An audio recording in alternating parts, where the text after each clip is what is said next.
सुब्रत राय को सहारा श्री बनाए, लेकिन आज एमए वैली आज किसके पैसे से बनी? क्या सुब्रत राय के पिताजी ने पैसा दिया था? ये आम निवेशक का और आम एजेंट का पैसा था।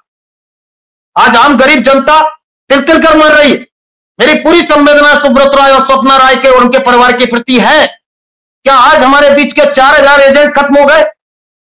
कई एजेंट ऐसे थे जो ट्रेन की पटरी पर अपनी जान दे दिए। कई एजेंट ऐसे थे मंडला के जिन्होंने पेट्रोल अपने ऊपर उड़ेल लिया, लेकिन इनके मैनेजमेंट के लोग कहते थे कि वो हमारा कार्यकर्ता है ही नहीं, वो जो है खत्म हुआ ही नहीं है। लेकिन मैं कहना चाहता हूं कि आज सुब्रत राय सहारा खत्म हुए तो वो जो संवेदना है उनका परिवार महसूस कर रहा है, उसी तरह आज हमारे बीच के साथी भी खत्म हुए, वो संवेदनाओं को सहारा के प्रबंधन महसूस नहीं कर पाए। देखिए, ये इस दिल में आग लगी है। इस दिल में हम अपने बच्चों के सपनों को धूमिल होते हुए देख रहे हैं सुब्रत राय के चले जाने से। इस दिल में करोड़ों निवेशकों को, जिसको हमने अच्छे दिनों के सपने दिखाए थे, उन बेटियों की शादियां कैसे होंगी वो धूमिल होते हुए देख रहे हैं, जिसको आज गूंगी बहरी सरकारें नहीं देख पा रही। आज दोषी तो सहारा प्रबंधन है, आज दोषी तो सरकारें हैं जिन्होंने लाइसेंस दिया और लाइसेंस देने के बाद में भूल गए। क्या अंधी बहरी सरकारें कृषि मंत्रालय जिसने इस सहारा की क्रेडिट सोसाइटियों को लाइसेंस दिया और 2002 सोसाइटी बायलॉज के अनुसार जो नियम के विरुद्ध इन्होंने अकेले 86,673 करोड़ रुपए में से 60,000 करोड़ रुपए एम्बे वैली में निवेश कर दिया, जबकि उसकी सरकारी कीमत 40 से 45,000 करोड़ है, जो सुप्रीम कोर्ट में सहारा सेवी केस में जो उसकी कीमत लगाई गई। तो कैसे जिसकी कीमत 40 से 45, भले ये 1.5 लाख करोड़ कहते हो, लेकिन सरकारी कीमत 62,000 करोड़ लगभग एम्बे वैली में निवेश कर दिया गया। इनके कुछ फैसले थे, भारतीय टीम को स्पॉन्सर किया, ये देश में सबसे बड़े जो है देशभक्त साबित हुए। इन्होंने कोरोना में पैसा दिया, इन्होंने कई जो है कारगिल युद्ध में कई जो है परिवारों को गोद लिया। चेहरा तो सुब्रत राय सहारा का था, और सुब्रत राय सहारा को जो है देशभक्त माना गया, लेकिन उसमें एजेंट का कमीशन काटा गया, उसमें कर्मचारियों की सैलरी काटी गई। लेकिन हमें कोई दिक्कत नहीं है अपने देश के लिए देने के लिए, हम सर्वस्व न्यौछावर करते हैं इस देश पर, हम इस देश पर सर्वस्व न्यौछावर करते हैं। सबसे पहले मेरा देश है, लेकिन आज इनके ऐसे कई निर्णय थे जो आज निवेशकों की जो है भुगतान की बलि चढ़े हैं। ऐसे कई निर्णय थे, हमसे कहा गया कि हमने भारत का झंडा अमेरिका में और लंदन में फहराया, 2 विदेशों में होटल लेकर, और तिरंगा वहां लंदन में फहर रहा है, आपके न्यूयॉर्क में फहर रहा है, और उसके बाद में ये होटलों को बेचने की बारी आई तो उन्होंने कहा कि ये होटल बिकेंगे और आपका भुगतान होगा। मेरे साथ में पैनल में कई साथी बैठे हैं, वो कई साथी सुन रहे हैं और कई साथी देख भी रहे। इन्होंने भरोसा दिया था और वो होटल बिके भी, लेकिन वो होटल सब लोन में बंधक थे और निवेशकों को पैसा तो भारत से गया था, लेकिन वो पैसा लौट के नहीं आया, और जो पैसा बचा था वो मैसेडोनिया पहुंच गया। क्या आज देश से विदेशों में पैसा फंड ट्रांसफर होता है तो देश की IB, CBI, CID income tax को नहीं दिखता?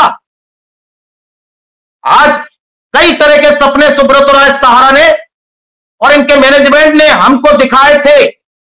अगर आज हम बागी हैं, अगर हम अपने निवेशकों का भुगतान मांग रहे हैं, तो हमारे लिए आज कोई भी परिस्थिति इन्होंने नहीं छोड़ी।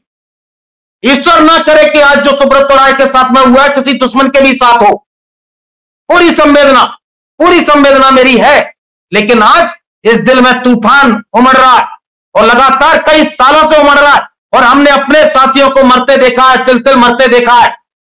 कई साथी ऐसे हैं जो अगर फोन करते हैं कि सर मैंने 50 लाख का मेरी जमीन बेचकर भुगतान कर दिया, तो आज इनका पैरा बैंकिंग प्रभारी कहां है, इनके सोसाइटी का मैनेजमेंट कहां है, आज सरकारें वो कहां है जो ढोंग करती हैं कि हम सहकारिता मंत्रालय के माध्यम से सहारा के सोसाइटी के निवेशकों को भुगतान देंगे। डेफिशिएंसी दिखाकर आप क्या हम गरीब जनता के साथ में मजाक कर रहे हो? जनता तुम्हें उखाड़ फेंकेगी, जनता तुम्हें उखाड़ फेंकेगी। और ये 5 राज्यों का चुनाव 2024 का जो है टेलर है। अगर सहारा का संपूर्ण भुगतान नहीं तो वर्तमान सरकारों को मतदान नहीं। हमने ठान लिया है कि अब हमारे पास खोने के लिए कुछ नहीं है, कुछ नहीं है। हमारे परिवार धूमिल हो चुका। आज हमारे पास में हम बच्चों को पढ़ा नहीं पा रहे। आज हमें कोई बैंक लोन देने के लिए तैयार नहीं है। आज डेफिशिएंसी के माध्यम से सहकारिता मंत्रालय कह रहे हैं कि आप आईटीआर की कॉपी दो। अरे प्रश्न तो सहारा प्रबंधन से बनता है कि जिसका भुगतान 2017 में हो जाना चाहिए था, आज 23 तक क्यों नहीं हुआ? जिसका भुगतान कीसोप का 2018 तक हो जाना चाहिए था, वो आज क्यों नहीं हुआ? जब तो सुब्रत राय स्वस्थ थे, जब तो इनके प्रबंधक स्वस्थ थे। आज कोरोना काल में इन्होंने कई गाड़ियों को खरीदा, इन्होंने पैसे का मिसयूज किया। वो पैसा इनके बाप की बापौती नहीं थी, वो निवेशकों के खून पसीने की कमाई थी, जिसको ये भूल कर बैठे। आज जमा करता अपने भुगतान के लिए आप आईपीएल में पैसा लगा रहे हैं। आप जो है फार्मूला रेसिंग कार में जो है नीरव मोदी का, माफ करिए, जो है मोदी जी जो किंगफिशर के विजय माल्या के साथ में आप जो है पैसा निवेश कर रहे हैं। ये सहारा के निवेशकों का पैसा था। और मैं आपको बता दूं कि अगर ये भुगतान की पेंडेंसी आई तो सुब्रत राय सहारा तो कभी पैरा बैंकिंग को देखते ही नहीं थे। आशुतोष जी गौर करिएगा, सुब्रत राय सहारा पैरा बैंकिंग को नहीं देखते थे। पैरा बैंकिंग को देखते थे ओपी श्रीवास्तव, पैरा बैंकिंग को देखा डीके श्रीवास्तव ने, फिर पैरा बैंकिंग को देखा ओपी श्रीवास्तव ने। वो ही देखते थे। ये तो केवल और केवल दिसंबर में आते थे। ये सहारा की अन्य गतिविधियों को देखते थे, ये राजनेताओं को, मीडिया को, इनको देखते थे। पैरा बैंकिंग में हर जोन में ये मीटिंग करने आते थे, हर प्रदेश में अपने प्लान से ये मीटिंग करने जाते थे। एक एक दिन में एक एक कार्यकर्ता 5 से 10 करोड़ रुपए का एफडी लेकर आता था। आप लगा लीजिए कि वो कार्यकर्ता में कितनी क्षमता होगी। एक एक ब्रांच एक माह में 200, 300 करोड़ रुपए का बिजनेस करती थी। यही ओपी श्रीवास्तव मुझसे बोले थे लखनऊ में कि अगर एक कोई कर्मचारी, मुझसे नहीं, एक मेरे पास के उससे के साथ खाने के लाले पड़ रहे हैं, बोले अगर आप कर्मचारी होते तो इतना पैसा नहीं कमाते। मैंने कहा कि कर्मचारी 6 घंटे देता है, हमने 18 घंटे देने का काम किया। लेकिन आज सुब्रत राय का यूं अचानक चला जाना, इनका कोई बुलेटिन जारी ना करना कई प्रश्नों को खड़े करता है। और अंदर खाने सहारा प्रबंधन में स्थितियां विपरीत हैं। हमारे भी कई सूत्र हैं जो सहारा प्रबंधन में लगे हुए हैं। अब मैंने परसों ही मेरे चैनल के माध्यम से, न्यूज दुनिया के माध्यम से मैंने बताया था कि सुब्रत राय सहारा इस पूरे परिदृश्य में कहां है।